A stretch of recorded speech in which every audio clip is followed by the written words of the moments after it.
Good morning, and welcome to Google San Francisco. We're always really excited to host people here, midsummer winter weather notwithstanding. So thank you all very much for coming to our launch event this morning. Our launch event today is for Google Images. We have a lot of really exciting and innovative new features that we'll be rolling out today. Google Images is one of our largest search properties. It does more than 1 billion page views every day. And you'll be seeing a lot of what we are rolling out today from Ben and Nate in just a little while. But I thought I would start with some of the use cases. How do people use Google Images? What do they come here to search for? And give you some idea as to why we do 1 billion page views every day.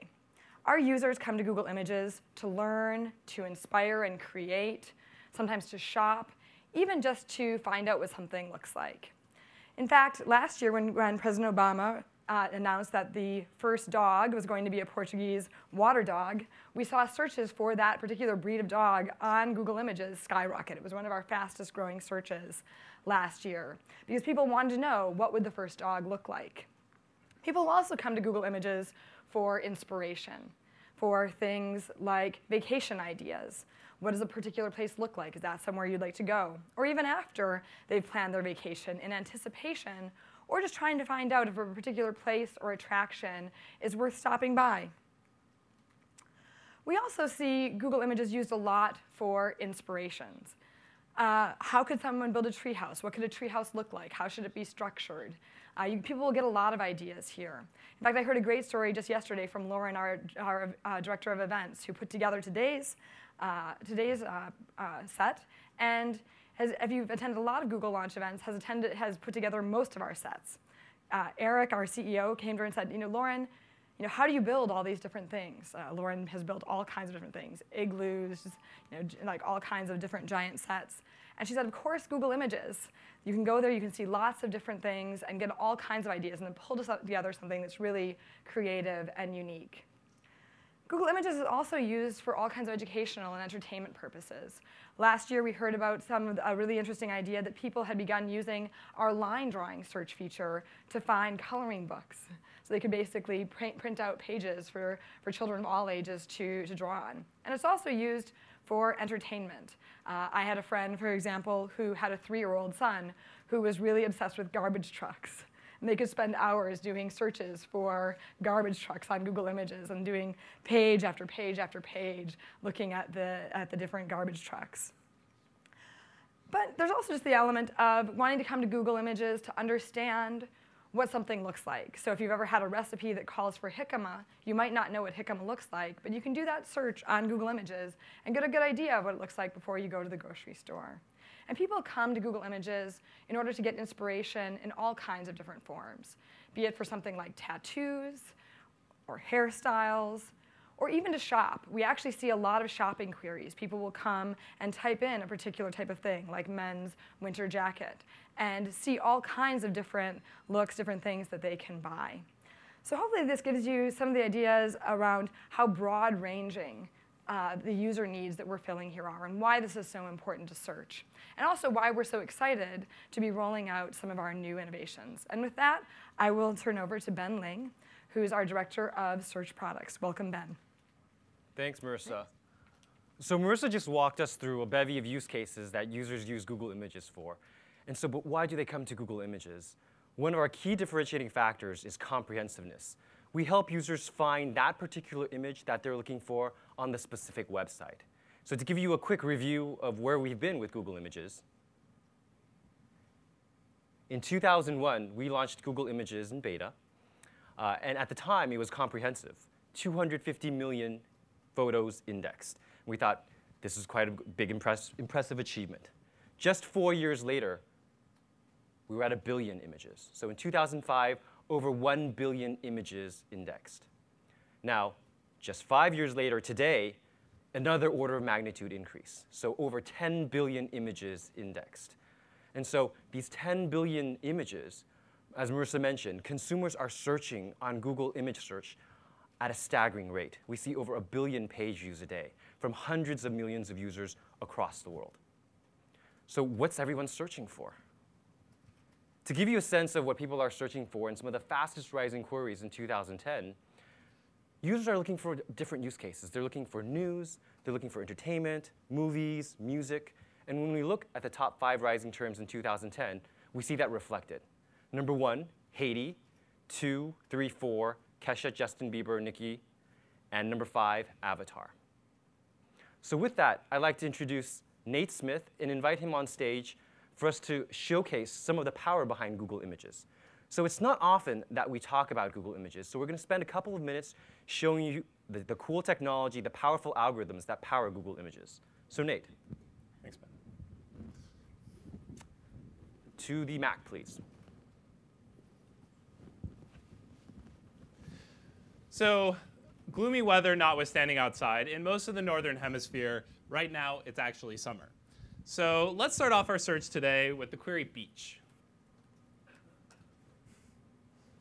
But suppose we want clip art instead of the photos. So we can click on clip art, the selector on the left-hand side, and here we get clip art. Suppose we don't want clip art, we actually want line drawings instead. So in the image tool belt, on the left-hand side, we click on line drawing. Click, and we get line drawings. So we have these great tools. They can actually tell you what kinds of images you want. And they do really powerful analysis and make it super accessible to people. Just one click, and you get an entirely different visual style. But we have other tools that actually let you reach inside of the images to figure out what's inside of them. And this can be really powerful for certain kinds of searches. So the other day, I had seen this image of someone, and I just really wasn't sure who it was. But he had something to do with the United Nations. So what I did was I just came to Google Images, and I typed in United Nations, hoping that something would come up that piqued my memory. OK, so what we get here in Google Image Search is a variety of different logos, buildings, et cetera, et cetera. But Nate, I think you're actually looking for people. Yeah, I really just don't see anything on this page. So you know what I can do, though? All I have to do is click face. And the search engine now knows that what I want are people. So it can pull together all of these world leaders that are relevant to the United Nations and show them to me on a page for me to look at instantly. So I can see, there's this guy who keeps coming up. I think he's pretty important. I think that's the guy that I was looking for. Let's click through to find out more about him. OK. Looks like he's the UN Secretary General. Yeah, that's right. OK, so that's a pretty cool example, right? Like we could tell you, hey, this image has a face inside of it. But that's a very specific problem. And most of the time, that's not what our users are doing. How can we generalize this to look inside of every single image? Well, for that, we introduced the Similar Images tool. So let's just start off with the query eagle. Happens to be pretty good to look at. Now, which eagle should I select on this page, Ben? OK, so we get a variety of different eagle results, soaring eagles, eagles perched. So suppose we want to see more of an image that looks like the perched eagle. All right. Yeah, I really like this image over here. It's got some nice color to it. I like the look. So we clicked on Find Similar Images. Yeah, so all you have to do is click Find Similar Images, and then now I see hundreds of images that are very similar to that image, but a little bit different. This is great because I really like this image, but now I can see all this different variety of similar eagles. And the reason why we can do this is because we look at the specific shape of the beak. We look at the specific pattern of the feathers on the eagle, and we can discern that these shapes occur in all these different eagles, and so we can tell that these are the most similar to each other. Now, we all know that this is a bald eagle, pretty easy animal to identify, but how about something that's a little bit more subtle, something that's a little harder for a human to recognize? Let's start out with different pictures of leopards. So I didn't know that there were 9 different subspecies of leopards. And when we take a look at the search results for Google Images on leopards, you'll see that there's a variety of different spot patterns associated with the leopards. From far away, it may not be so obvious. But when you take a look at the search result in position 1 versus that in 2 versus that in 3, they're all slightly different in terms of spot pattern.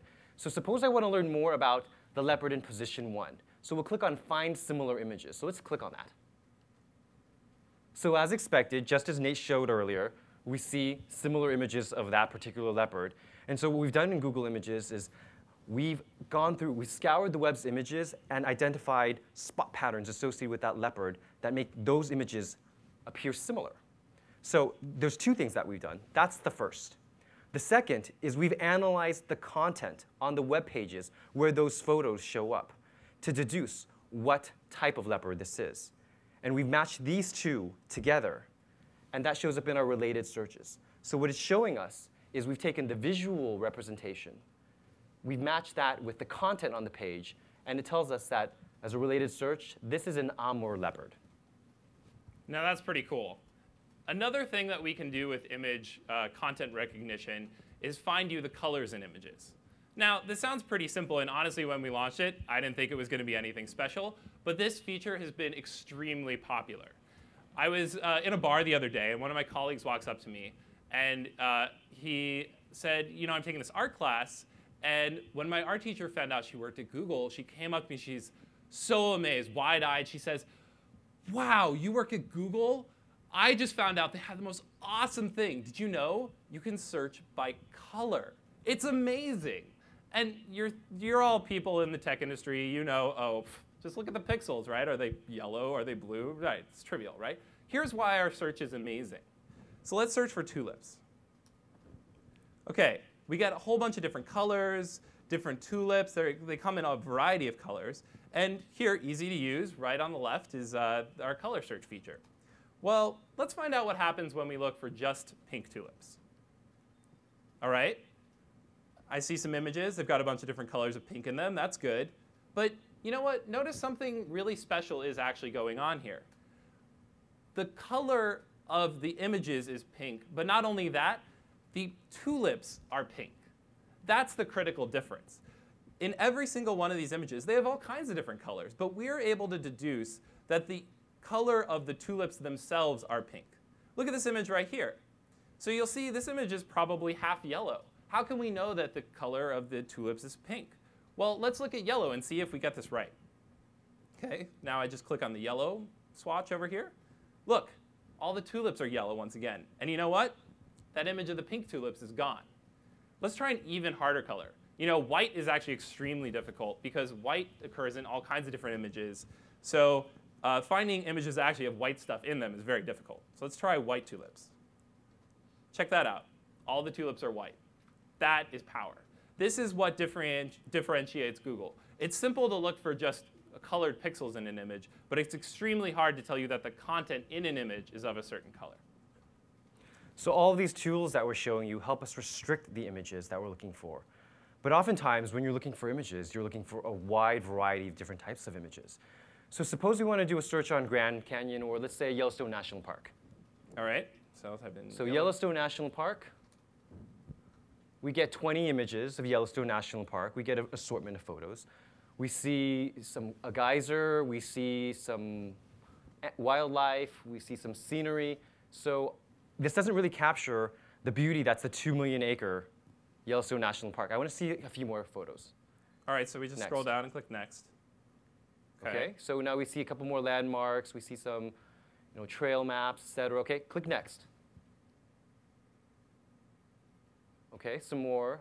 I want to see a little bit more. Click next. And so this is the behavior that we see users doing over and over again, that they consume a wide variety of images in order to find just that perfect image. Now, suppose I found just that perfect image, and I want to click through. So I seem to remember there was a map back on page 1. So I'm going to go to that because I want to get an overview of what's in Yellowstone. All right, click through. I don't see the map on this page, so I'll click See Full Size. All right, so I can see here, here's a nice, convenient, simple map. It shows me a few of the places in Yellowstone. All right, after I'm done looking at this, I'll go back to the site. I wonder if there's anything else interesting on this website. It's not really piquing my interest, so I'll just go back to the search. OK, now I'm back where I started. Well, that process of clicking, back, it's not too bad for one image. But imagine doing it for image after image after image after image. It gets pretty tedious. And this is a problem that we see our users facing, and they're really frustrated. So that brings us to the reason that we invited you all here today. So to give a context, what we've seen here is that Google Images, a few simple pages, but some very powerful tools. Back to the slides, please.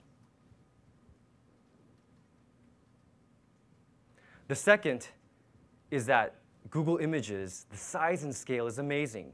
users are using this. Hundreds of millions of users generate over 1 billion page views a day. But there's still a lot of room for improvement. So today, we are launching the largest redesign of Google Images since 2001. So we're announcing the completely redesigned Google Images interface. So now let's take a look at that same query for Grand Canyon or Yellowstone National Park in the new interface. Now check it out. We've taken all those results and we've organized them neatly onto the screen.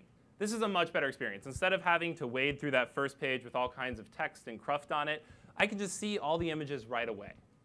That's pretty powerful. But you know what's really powerful about this UI? It's not just that you can see some images right above the fold on the screen.